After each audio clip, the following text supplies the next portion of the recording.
Well, welcome everybody today to our Almonds and Water 101 session. As a crop that grows in a Mediterranean climate, which is by design a water limited environment, it's important for us to be responsible with water and to be respectful of the environment in which we grow. And so Tom, my colleague Tom and I are excited to talk to you today about some of the background of all of those pieces that the almond industry is working on. And so a little bit about me, you've heard me earlier in the life cycle presentation, but again, I'm the Sustainability Communications Senior Manager at the Almond Board, and I'm also a third generation almond farmer. So I will be bringing you through some of the background and context, the environment in which we farm, that water landscape, what that looks like, as well as some of the initiatives high level that are underway at the industry or in the industry.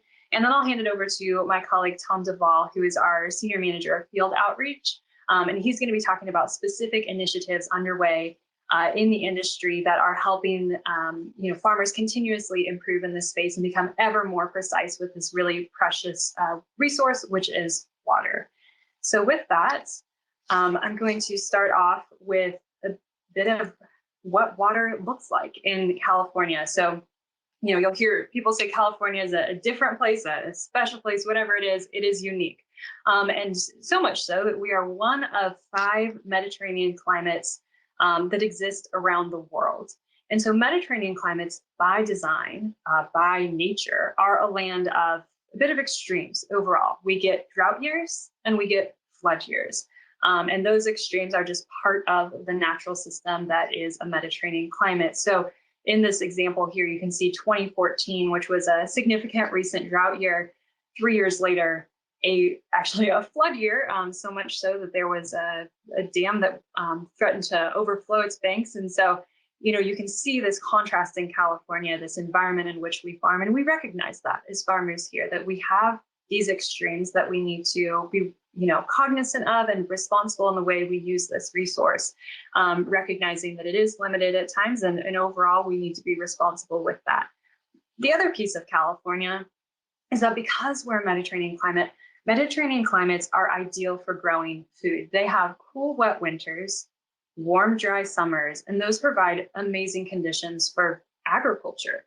So specifically, California grows over 400 different crops. It's not just almonds. Almonds might be, one of the top grown crops in the state, but there's a lot that is grown here. And all of these crops are very important to California's economy, supporting jobs, to supporting local communities. But also it's important that all of us as farmers together are working to carefully, use this resource. And so when we think of California and our role there, we know that we are one of many, and a lot of times too, as a farmer, you also might farm other crops. And so it's important for us to recognize and be respectful of that. But also just, recognizing even if it is a water limited environment or a land of extremes, like I said, it is a great place and one of the ideal places on earth to grow food. And so our challenge becomes, what can we do and how can we be as responsible as possible, as sustainable as possible with that resource? So going on to the next slide, beyond the natural environment that we have in California, there is the, I guess you could say, manipulated or man-made environment with regard to water. And so specifically, I'm talking about California's water infrastructure. Going all the way back to the gold rush days, even before in the 1850s, Californians had started to manipulate and move water. And that's because a lot of the people, and especially as the state grew, the people and the more productive farms were down in the south of the state, but the water fell in the north, and it still does.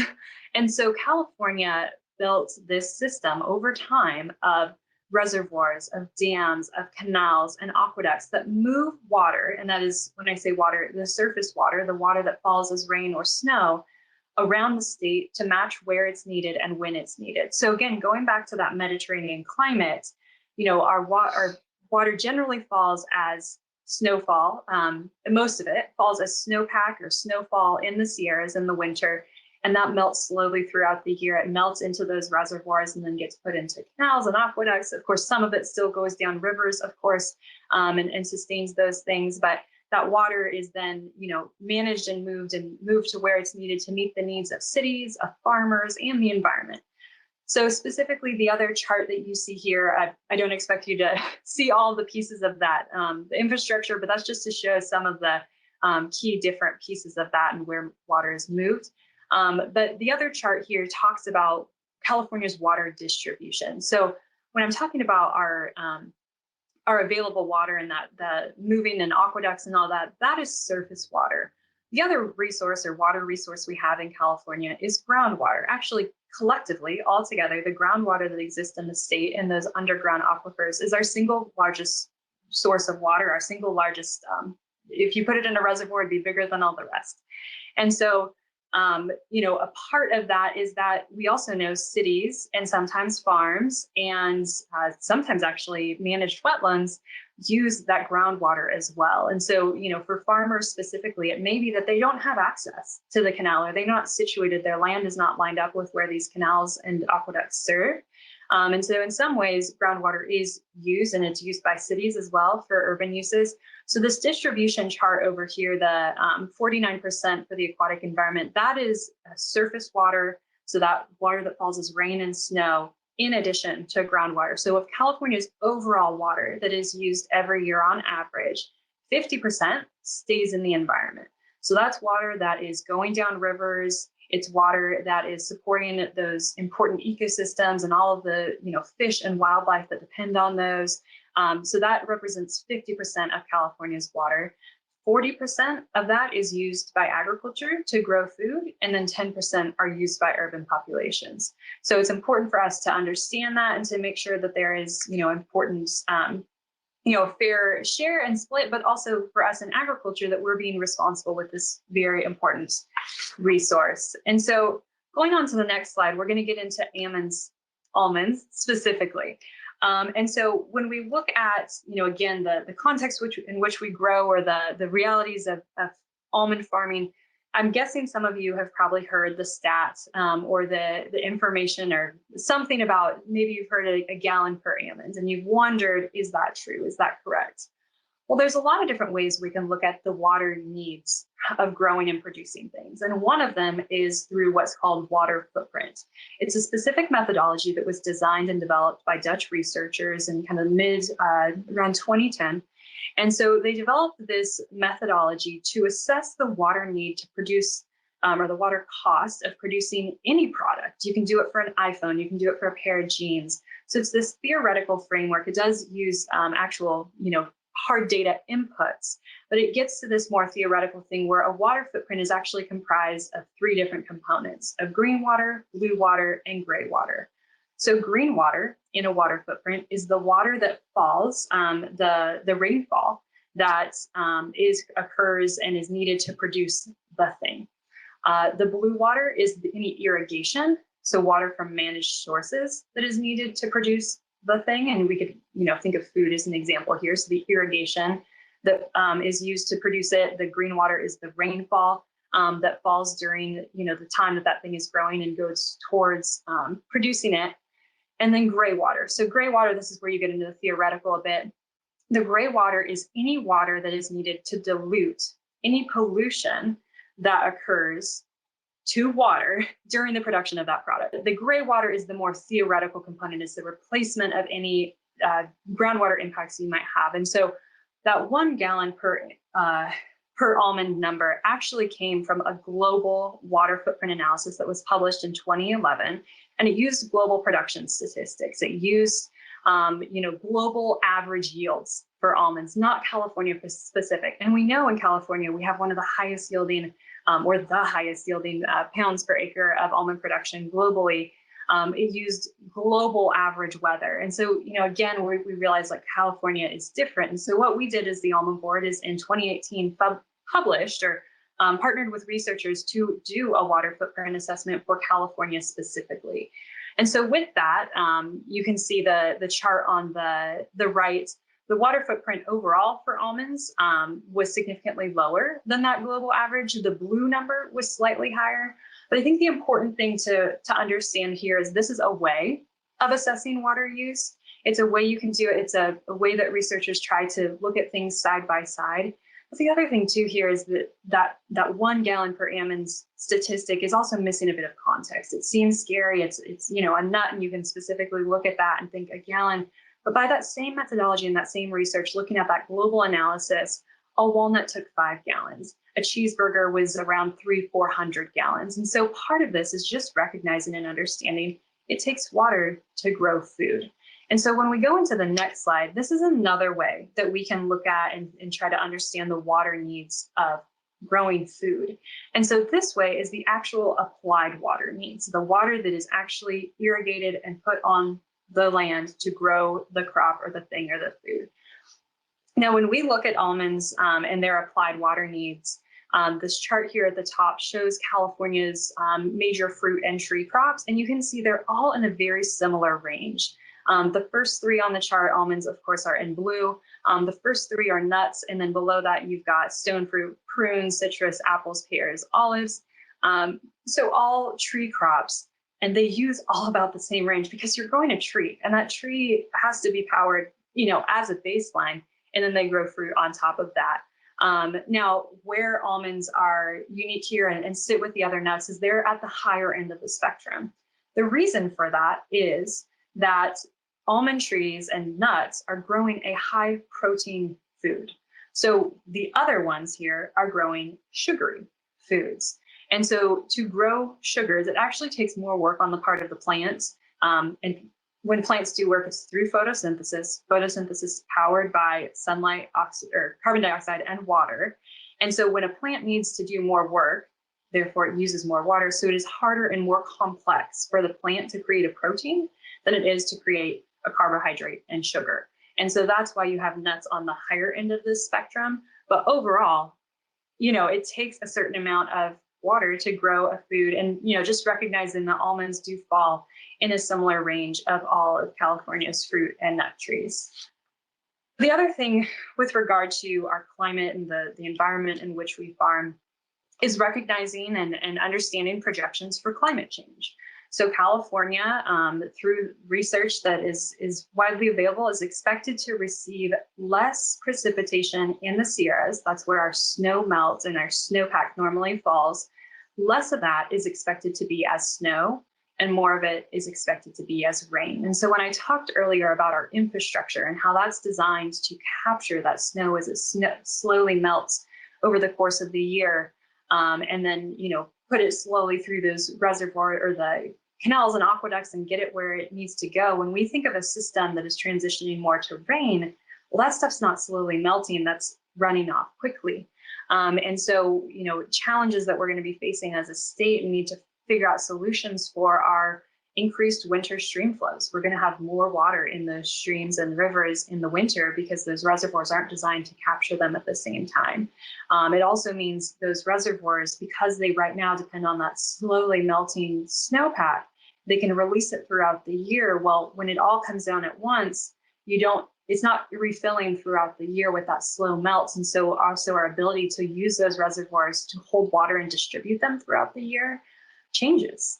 And so, the other component to climate change that we expect is that California will see increased frequency of those extremes of our climate. So more droughts and more floods and less years kind of in that center on average.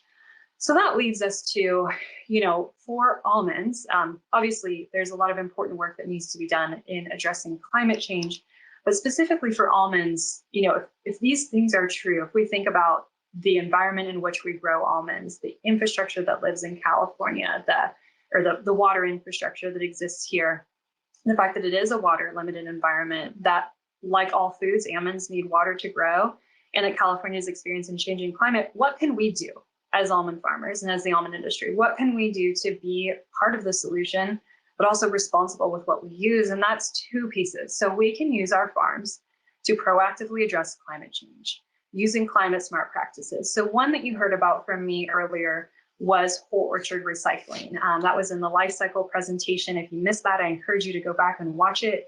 But that practice actually takes, right now, almond trees sequester and store a large amount of carbon over the course of their lifetime. They're trees, that's what they do. And so by doing whole orchard recycling, we actually put that back into the soil and lock it in there and have removed it from the environment over a very long term there.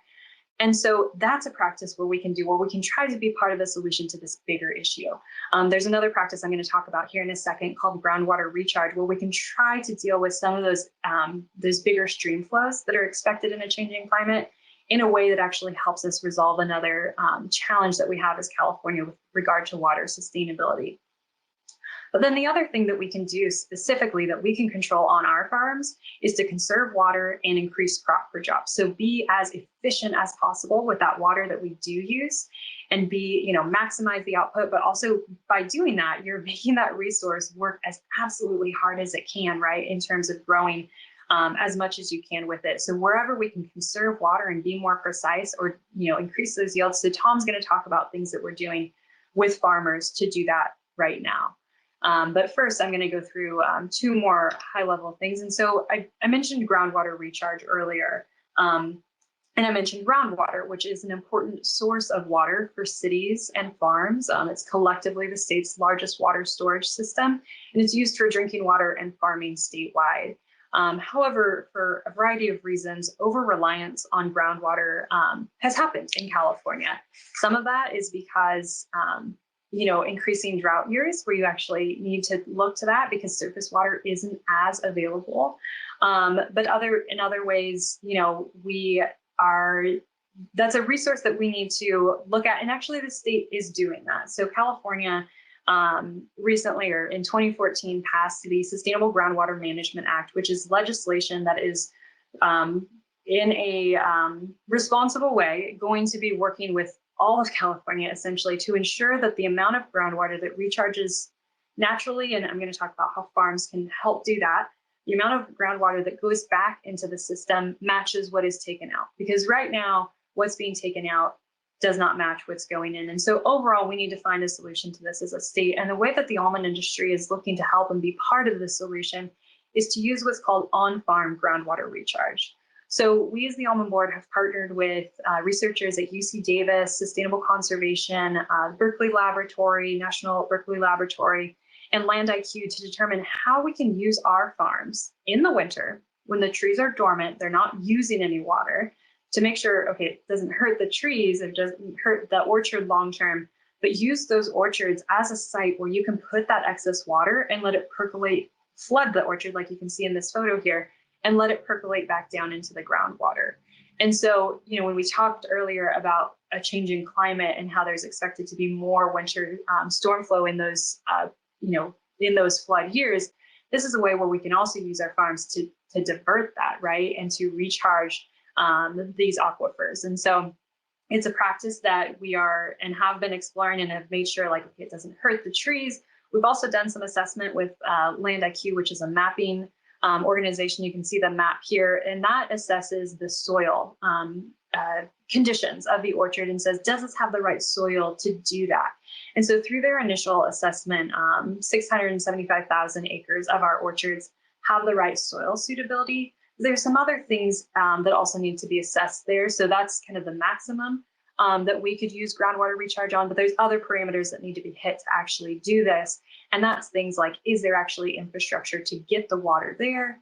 Does the water district that the farm sits in actually serve, and are they willing to put water in their canals during the winter? There's some policy challenges, some water rights challenges that need to be worked through. And so that's where we actually continue to work with Sustainable Conservation, a partner of ours, to try to resolve these challenges, because we know in the long term, we're going to need to use a practice like this, using farmland to recharge aquifers, probably not just in almonds, but hopefully we can use farmland in California as a whole to be part of this solution. And that's, I think a really driving factor behind the almond industry is saying, how can we be part of the solution to these bigger challenges? And so I think you're going to hear that throughout the course of this tour. But transitioning over to irrigation and applied water and what we use on the farm, going back to the 1980s, prior to that, and around that time, the norm for irrigating almond orchards was really flooded orchards or solid step sprinklers. You can think of floods like you would open a valve at the end of the field and the orchard would flood to about 6 feet, or not 6 feet, that would be a lot, 6 inches. And so that would happen every time. And you can imagine there a lot is lost to evaporation. And so what the Almond Board started doing in the 80s is there was a new technology at the time, micro irrigation. And so for farmers, as I've talked about earlier, and you're going to hear through the rest of the presentations, this is a long-term commitment. When you plant a new orchard, you're with it for 25 years. And so for farmers, they want to know that new technology is not going to hurt their yields. And in this case, actually, the research showed that it improves things. And so the Almond Board did that research in the 1980s to show and to prove how you could use micro irrigation in orchards, and then it didn't have detrimental effects. And so today, 85% of our farms are using micro irrigation. And when I say that, you can see that in the two images here. It's either a micro sprinkler that is right next to the tree's trunk, or a drip emitter like you see in the bottom photo where it's water just dripping out of a hose. And the big difference here is that you are putting water right where the tree's roots are instead of across the entire field. So you can understand the conservation that happens there, you don't have loss to evaporation. And so through that, that's also helped improve. It's been a component in helping improve yields. And so over the course of between the 1990s and the 2010s, farmers reduced the amount of water needed to grow each almond by 33%. And so building on top of that, you've heard us talk about, and you're going to continue to hear us talk about goals that the almond industry has. And so one of those goals is to further, build on that 33%. We want to reduce the amount of water needed to grow each almond or pound of almonds by an additional 20% by 2025. And so with that, I'm going to hand over to Tom to talk about some specifics in this space and how we're working on achieving that with farmers and helping to drive adoption of best practices with them. So over to you, Tom. Thank you, Danielle. Thanks for a great overview of water and how almonds fit into the conversation. As I dig into this section on irrigation technology and improvement strategies, I really want to share and talk through what the Almond Board's doing to directly help growers best manage their water in this goal of producing the best quality product per drop of water applied. I'm going to talk through a number of things. First, I'm going to cover this irrigation improvement continuum that we developed over the last few years. It's really a tool to help on the continuous improvement of how we manage our irrigation water. Then I'll jump into a couple of other topics around our field outreach team and how we work with growers. And I'm going to look and dig a little deeper into a few projects that we're working to really help growers be the best stewards of this resource. Later, you're going to learn from our in the field tour how some of these growers are applying these technologies in their own operations. So looking at this irrigation improvement continuum, this is a methodology that we developed working with a team of advisors from UC Davis. It was really based on decades of research on the best practices within irrigation management. And it's broken up into 5 key categories and then 3 different levels of engagement. The goal is really a continuous improvement process, and different growers are at different points along this pathway. So one grower may be doing a lot of field monitoring, another may not be doing field monitoring. It's really a methodology to walk them through this process. And to support this, we developed a publication that's about 150 pages that really walks through each step along this pathway. So we're going to be looking at how to evaluate your system from the get-go. How well is it working as an irrigation system distributing water? How to determine how much water your trees need, and actually have a tight way of determining the plant's need for water. And then understanding how much you're applying. And different levels of irrigation systems, that's done different ways, and we're really trying to tighten that up so a grower really knows and understands what they're applying. And then measuring in their soil, how the water's moving into the ground. Are we under irrigating or are we over irrigating? Are we sending water below the root zone of the trees? We do that through measurement. So we work with growers on how to do that. And then measuring the stress on the trees. Are the trees happy or not? Are we putting them under stress where they have a hard time utilizing the water we're applying to them? Or are we keeping them really happy where they're drinking water over a continuous, comfortable rate? All of these tools lead up to helping a grower better manage. And the last process of the continuum is how you leverage all this information to make better management decisions. So, so that's kind of an overview of the continuum. We use this as a kind of a baseline for growers throughout their process of managing their water. So we want them to get this, and then they can really apply it to what they're doing in later stages, how they use technology. So with that, we'll move on to the next slide. Thank you. And then I wanted to kind of talk about the field outreach that we do. So we have a 4-person team that cover the state and work with growers to help them be as sustainable as they can be in the production of this best quality crop, and keeping yields really high for the amount of inputs they put, be it water or nutrient, multiple things. So we spend a lot of time just educating on what the current best management practices are. And this is an evolving thing. We're always finding better ways to do things. So communicating that to growers, assisting growers with the California Almond Sustainability Program. So many of you are familiar with what we call CASP. It's a self-assessment of how we're farming and how individual farmers grow their crop. It's a big process for a grower to go through, and we really want to come alongside them and assist them through that process to make that as easy as possible and help them learn through that process. So we spend a lot of time assisting growers with working with the CASP program. Then another big area is just sharing and communicating out the results of research that we've funded as an Almond Board. Every year there's multiple research projects that go on.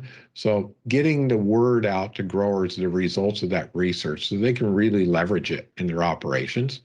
And then connecting growers with resources.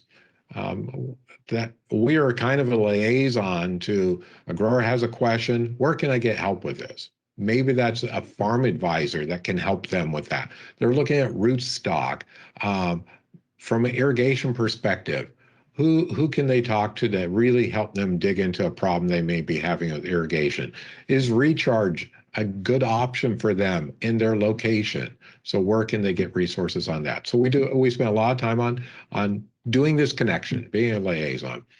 And then lastly, and a very important process for us is just listening and learning from growers. And you're going to learn this from the tours later, that a lot of our growers are very cutting edge. They're pushing the industry with things that they're developing on how to improve.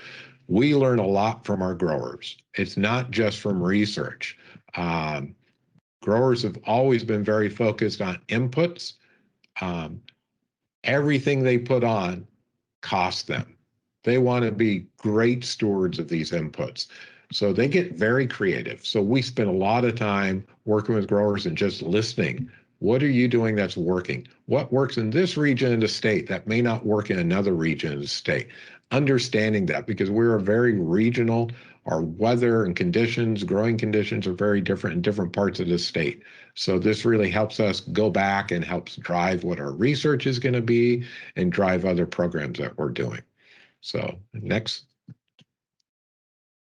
So one thing we've been looking at over the last few years is, what does this orchard of the future look like from a technology perspective and where we're going with growing almonds?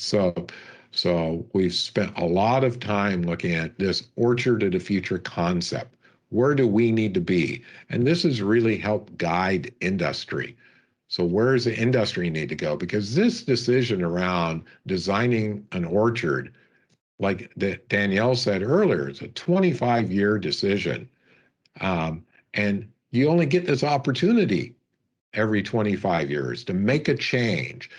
And this is where we're going to see big improvements, where we have orchards that are maybe 15 years old now. They can't have this opportunity for another decade. So we want to make sure when they make that change, they're informed well, and we want industry to be informed well. So in this example, we're looking at a number of things like irrigating by variety. Different varieties use different amounts of water. In the past, we've irrigated the complete orchard as a unit. Now we're looking at less control our irrigation by variety to maximize that water by each individual variety. And there's other reasons to really control water by variety. Having buffer zones, robotics are going to be coming into play in a bigger way. Making sure we have turning radiuses at the end of the rows, that we accommodate that into our orchards as we move into off-ground harvesting. That equipment is large, it needs a turn radius. Storage reservoirs. A big benefit to a storage reservoir is it allows you to apply water based on the tree need, not on the way you're delivered water. So if your water district, maybe they only give you water once a week, but your trees want water more frequently. So putting in a storage reservoir, so there you have a tank to pull from, so you're delivering water when the trees want it, not when it's delivered to you. Pollination habitats. We want healthy bees. We want cover crop.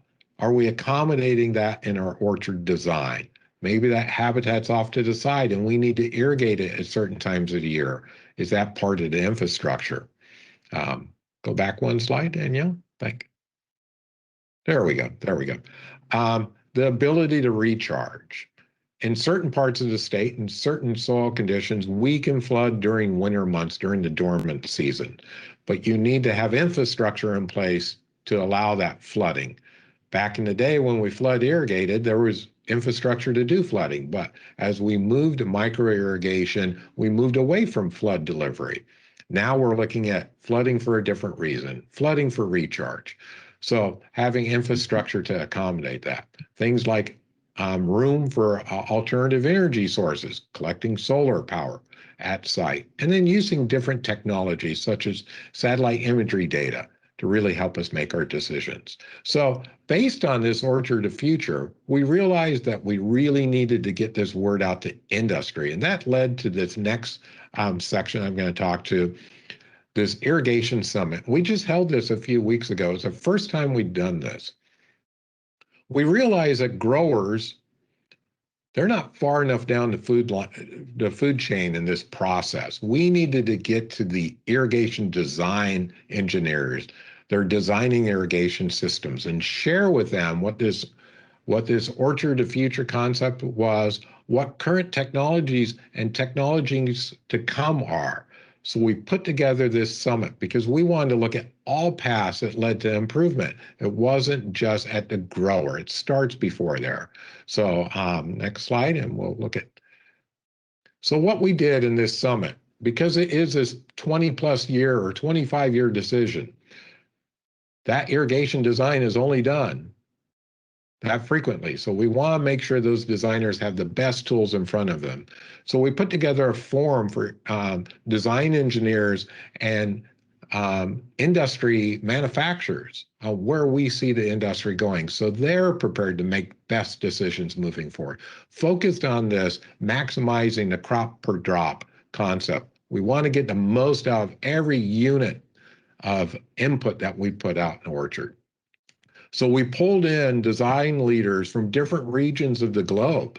We had speakers present from Spain, from Australia, from Chile, on things that they're doing in their regions, where they may be doing something that's not done here in California that we could learn from, and vice versa. So pulling a global approach to this, where can we improve, and what's working for you in your region? Maybe things that we have not been, that we haven't been faced with yet.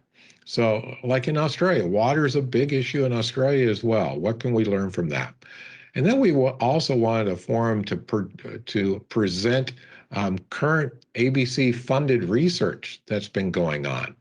There's a lot of research that this group normally would have a hard time learning about. So we pulled together this forum to share that.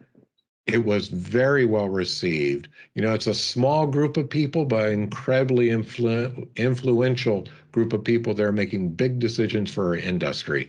And we're looking more and more, not just at the grower and what their practices are, but where we can help and what's going on in infrastructure, water delivery, and in this case, in design. So we think this is a very important area, and we'll continue with that. So next. And then partnering with other groups that work with our growers. And I'm going to highlight one particular one. We've been partnering for a number of years with resource conservation districts. So what an RCD is, as we refer to them as, is each county has one where it's a group that is usually made up, the boards are made up of growers and other people in the industry that really help drive education out to growers and assist growers to be as efficient as they can. So one thing that these groups do is they test irrigation systems. This is a thing that's been going on for a couple of decades where they'll go out and they measure how efficiently and uniformly an irrigation system delivers water. This is a big process. It's really beyond the scope of most growers, technically, as well as from a time perspective. It takes a lot of time, but this is really making a direct impact on this goal of reducing the amount of water to grow a pound of almonds by the 20%, our goal that we've laid out. So they've been great partners. And I kind of want to walk through what the problem is that they're trying to solve for a grower. So we can go on here. So this is the example of a 4-block irrigation system, 4 pieces within an orchard where we irrigate separately. And you can see to the left there, the P symbol, that's a pump. And then there's pipelines to distribute the water out. Each of these circles represents a sprinkler or microjet delivering water. And you can see here, all of them are the same size. And when this system is originally designed, that's the goal, to evenly distribute water across the complete orchard. And this is where the design engineers are really important to design the hydraulics to meet this goal. But over time, over years, this degrades. You get debris in the system. You get a broken component here or there, and it impacts this uniformity. So this is one section of that orchard as an example. And you see I use different colors here and different size circles to represent where there's maybe a clogged riser screen, as I've got in the lower right zone there. So there's some clogging debris in a screen that's reducing the amount of water that goes to that row of trees, impacting that even distribution of water. So those trees aren't getting as much water. They're not going to produce an equal yield. And then as you get further away from the pump, debris that may be in the line that's not being caught by the filters slowly starts pushing out to the ends of the orchard and starts causing restrictions in their drip emitters. So they're progressively applying less and less water. This is very hard to identify for a grower. This is where these evaluations come in play. So the RCDs come in and they measure throughout the orchard how evenly water is being distributed, and they identify places where there's problems that they're trying to overcome. And they sit down with the grower and they give them a really nice report and they coach them through this process. At the same time, they also coach them on how to understand how much water the trees need during the year. They work with a tool we developed that calculates their irrigation need, and they coach them through that. So it's a big educational opportunity as well as help identify challenges that need to be addressed from a maintenance perspective. So we'll move on here. And this shows over 100 evaluations that were done by one of the resource conservation districts last year, things we found. So we found in almost 60% of the tests, there was some restriction in emitters that was impacting the amount of water that they could distribute. So flushing the system is a maintenance technique that they teach and train on that can fix and overcome those restrictions. Leaks in the system. You know, these irrigation systems are subject to all sorts of challenges, be it from coyotes to birds, where they go and damage things, equipment. So identifying those leaks that they can go in and repair. So during that evaluation, they highlight that and they quantify what the loss is for those leaks so the grower can really get a good understanding of it. Things like mixed nozzle sizes. Well, what's that mean? So sprinklers come in different sizes. So your orchard's designed all around the same size. But if you got multiple orchards, you may have one orchard with a different size nozzle. So a sprinkler breaks. You go out and you replace the sprinkler, but you grab the wrong size and you installed it. It's one of thousands of sprinklers. You don't even notice that you did it. They find those problems. So then we can go in and make sure we got the right size sprinklers. And then lastly, flow meters. 27% of the systems that evaluated had flow meters to actually measure the amount of water that the pump delivers.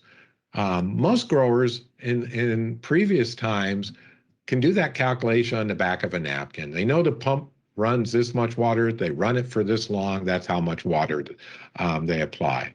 But the flow meter gives them a very solid number. It's not a back and napkin calculation. So we really encourage growers to put flow meters in, and we're seeing a rapid increase in their use. And this is one thing that the RCDs help with us.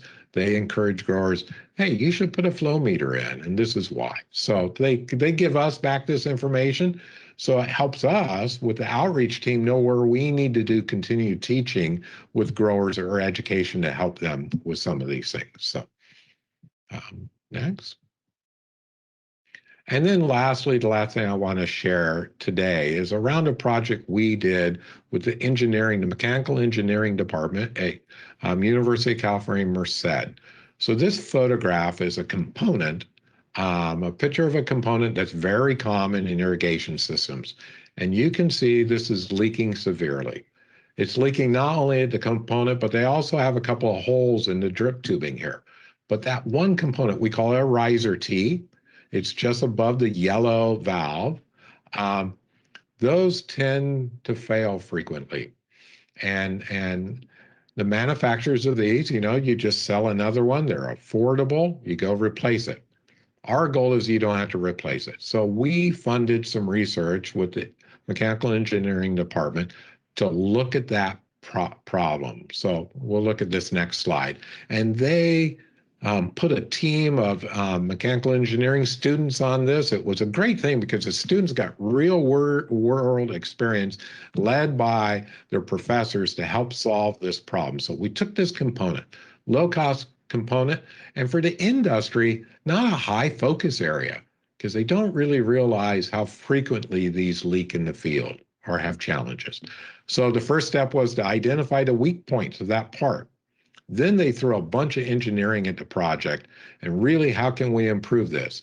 And they found some small changes to make it better that at the end of the day, from a manufacturing cost perspective, were about 5 cents increase in costs.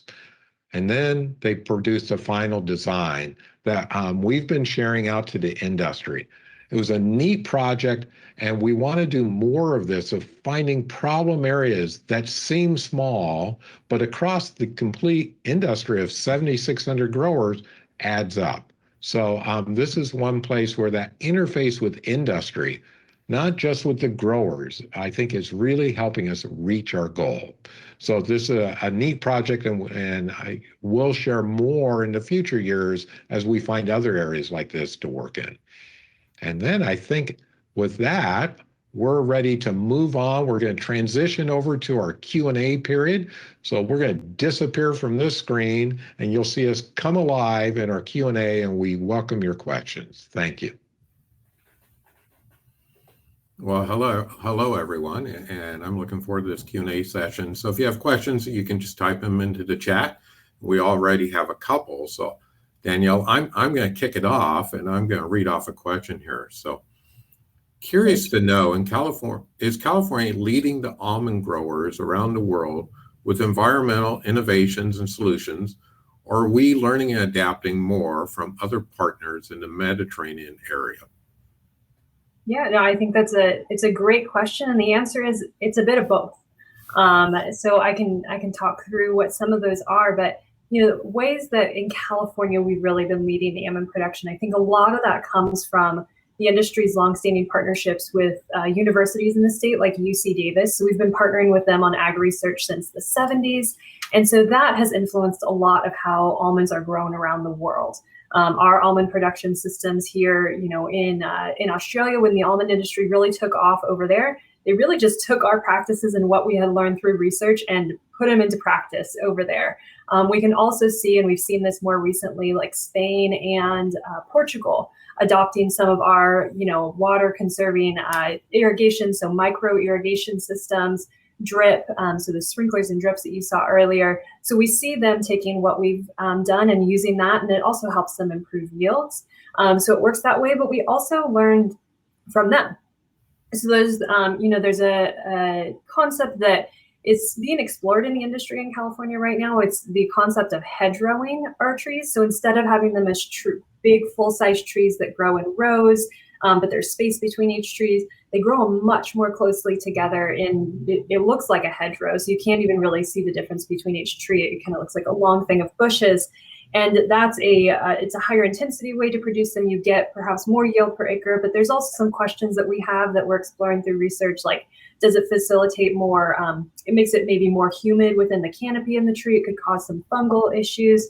So there's more to explore there, but we look both ways. But I would say because of California's long history of growing almonds and our longstanding partnership with people like UC Davis, we've had a big hand in influencing how almonds are grown, but we're also looking around the world to see how we can improve. I know, Tom, we've talked about in Australia how we have now looked at the research they've adopted that we led and seen how they have optimized it and are then improving the system further. So I know, Tom, you had something to build on here as well. Yeah, and it's really a great opportunity to share information back and forth between these different areas. And this was the impetus of the Irrigation Summit, really, was to bring irrigation designers into that conversation. So not just the growers, but really to get ahead of it. And that was incredibly fruitful for the people that participate in that, because there are techniques and approaches to solving these challenges that are being done elsewhere that we can learn from, and vice versa, that we share back. The Australian Almond, the Almond Board of Australia, is another great resource from an irrigation perspective that we leverage heavily. We follow their research, we follow their recommendations to growers frequently. And it's a great collaborative worldwide. And I would just add on too, Tom, another thing that I can think of is some bigger concepts within agriculture and almond farming that we are just pioneering and trying to figure out right now here. So groundwater recharge. I talked about whole orchard recycling a little bit in this presentation, but also in the life cycle one earlier. Again, those are things where we're kind of like exploring the concept here, but I could see those being, once we learn about them, adopted in those other growing regions as well. So a lot of learning from each other too. We know there's a lot of power in that. So there's another question that's come in about, it's asking, for the orchard of the future, is one aspect more important, or is it the cumulative effects of them all? And Tom, I'm gonna have you answer this, but I think it's interesting as you think back to the irrigation continuum, because one of the things we worked through in drafting that resource is there's so many things that growers need to be thinking about with irrigation and efficiency and being precise. So I'm not gonna steal your thunder, but I do think they all come together. So if you wanna speak to that further. So it's a great question, Chad. And when we look at the orchard of the future, we're looking at a lot of different things. So some apply to all, some only apply to a small set, especially here in California, where we've got very diverse growing regions with different needs around water and different approaches to dealing with water. But overall, we're trying to look at this to educate growers to the latest technologies and pull the whole industry behind the technologies to find where the appropriate ones fit into that grower. One area, like the storage reservoirs. If you don't have an opportunity to store water locally and you're responding to the way it's delivered to you, that's a great one to help growers have water available to apply when it's needed, not just when it's delivered. And it kind of goes to another challenge that we're trying to overcome. Water and the use of water does not just start at the grower himself or herself. It starts well before that. And there's big gains to be made in how we deliver water. Over the years, Danielle showed in the whole development of the irrigation platform in the state, a lot of canals were built to deliver water, which were just amazing in their day. Now you're starting to see some of those canals being converted to pressurized main lines where they can deliver water on need. That's one area that can help everyone. So they're actually delivering when the plants need it rather than on this schedule, sometimes a week, 2 weeks in between irrigation deliveries. So that's an infrastructure challenge that is going to really help us to work at that one thing. So. Well, and to Daniel, that point, yeah, do you want to go ahead, Daniel? To the point of infrastructure, there's a question here about groundwater recharge and to what extent can aquifer recharge or groundwater recharge compensate for less snow? And my answer to that is I don't think we know yet in practice. Now, we have to remember with groundwater recharge, what we are using to recharge the aquifers there is either, well, it's not going to be as much snowmelt. It's going to be those bigger precipitation events that we talked about with climate change, more rain or more precipitation falling as rain and less as snow. So in terms of how much can it compensate, I think that's a much bigger question than almonds and something that we need to figure out. But the reason I brought up infrastructure is because we need to figure out some of this infrastructure stuff and actually getting the water to the farms. So I talked about some of the policy challenges with having the rights to move the water and even the ability to move the water in the winter months. Sometimes irrigation districts aren't functioning. They might be doing repairs on their canals at that time. So Peter, I think that's a great question. And I think that's one that we're thinking about more broadly in California is we see this as a solution. Obviously, climate change needs to be addressed more broadly, but we see this as a way we can help to address an issue. And so, working with partners, like I mentioned in the presentation, like Sustainable Conservation, they can help us with some of these policy challenges and infrastructure things where they're just so much bigger than us, but we want to be part of the solution. So Danielle, here's a great question for you that was asked to you, and it's a fun one, and I hope you can clear up all the misunderstandings on this question. So it's from Alicia. What is the origin of the pronunciation of almonds? Is it similar to how people pronounce Amazon differently? Did the UC Merced students also patent the improvement they designed? Okay, that's a second question. Yeah, that's for you. Yeah. So you're in the middle of the state, so maybe you can fix how we pronounce almonds or almonds.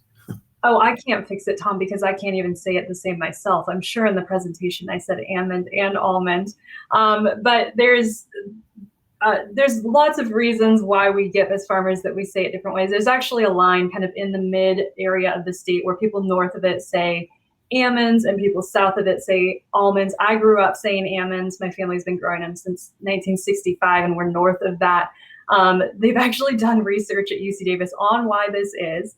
The research, what it comes to is there's a lot of immigrant communities here in the Central Valley, and they think it has to do with the way they pronounce the word almond in their native language. So specifically where I grow, it's a big Dutch community. That's actually my heritage as well. And the pronunciation of almond in Dutch, amande, does not have the L. And so that's why they think kind of up north and where it's these like older communities who've been growing almonds for a long time don't have the L.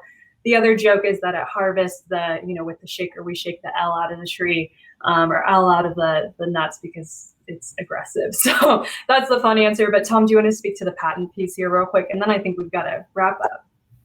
I'm not positive if they have patented the improvement. I don't believe that they did. And our goal really with that was to help the whole industry with that. So that's been shared across all the manufacturers. So I don't believe they did patent that. No. But going back to that earlier question of, is it us helping others helping us? I think that's another example of where something that we've done here.